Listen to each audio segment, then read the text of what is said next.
one thing we are noticing is that these palm trees, they got big, thick palm trees here. They are swaying with the wind.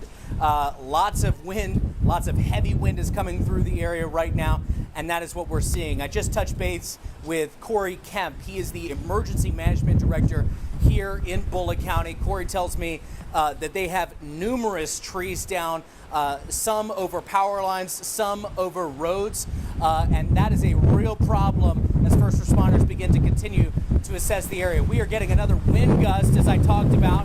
Oh my goodness, wow. We're gonna stay here and kind of hold our spot.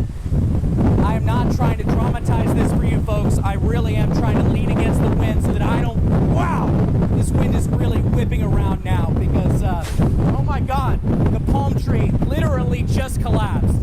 The tree that I was just referencing, swaying so much, just collapsed about 10 feet from where I'm standing.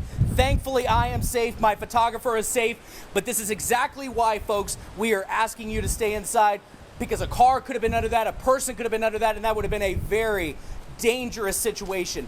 Heed the warnings of officials. You heard Lydia Blackstone say earlier that she was hearing tree snaps, and now we're seeing that here in Bullitt County. The conditions, unfortunately, are only going to get worse. We are going to try and get inside because it's starting to feel a little unsafe out here.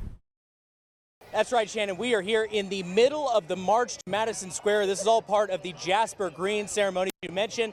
William Jasper, he served in the Siege of Savannah in the Revolutionary War and became an inspiration to the Irish immigrants here in the period before the Civil War. But this event is not just about William Jasper. This is about all of the active duty military and veterans.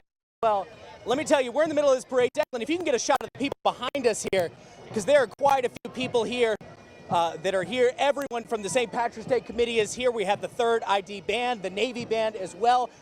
And as I said, we are on our way to Madison Square. We will have more for you tonight at 5 and 6. But until then, I hope I can turn around and walk that way. Shannon? I'm here at Simmons Pond. This is a family property. I talked with the owners, and they said this has not been the case since 2007. I want my photographer to give you a look.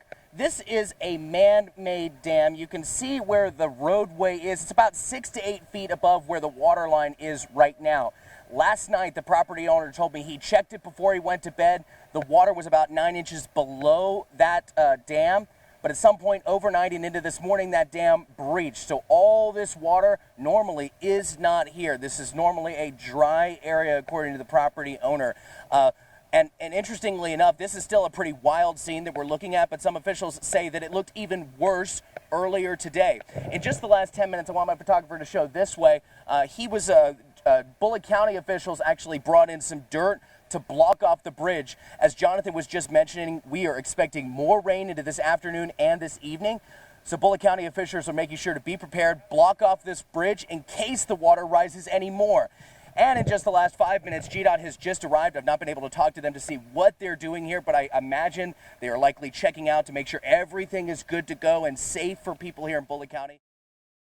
Good afternoon, Shannon. I am coming to you from the Holsey's house here on Cypress Lake Road in Register. I wanted to give you a look. Where I stand actually right now was underwater yesterday. You can see there's still a bit of remnants of that. You can see a bit of pooling on the driveway here. You can see there's stone masonry that circled the driveway.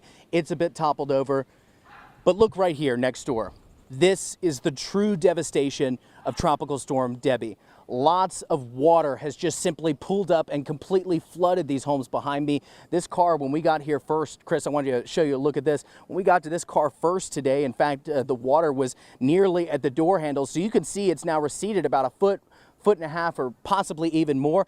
And if you look beyond at that brick building down a little farther, you can see how high the water rose totally. Lots of people here in Bullitt County feeling the impacts, and even here, the Holseys, they had about a foot deep of water in their home.